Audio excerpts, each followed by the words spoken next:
సుధా వాగింది చాలు, ఆయన లోపలికి తీసుకెళ్ళు. కుదరదత్తయ్యా, బయటికే తీసుకెళ్తాను. వీల్లేదు, ఇది నీ అత్తగారి ఆజ్ఞ. చాలా వీలుంది, ఇది మీ కోడలి గారి కోరిక. పిచ్చి పిచ్చిగా వాగేవంటే పళ్ళు రాలిపోతాయి. పేద వేషాలు వేయకుండా నడు లోపలికి.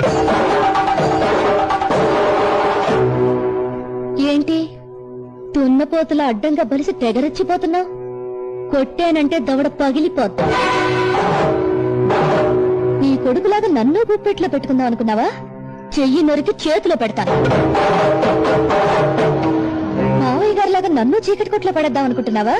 కిరసనాయిల్ పోసి తగలబెట్టేస్తాను. కళ్ళ పూలు, నుదుట బొట్టు, రంగురంగుల చీరలు, చేతి గాజులు, ఈవేళ నీకు ఇవన్నీ ఉన్నాయంటే దానికి కారణం ఈయన, నీ ఆయన. ఆయన్ని బయటికి తీసుకెళ్తానంటే పొద్దంటావా? చెప్పు తెగిపోద్ది.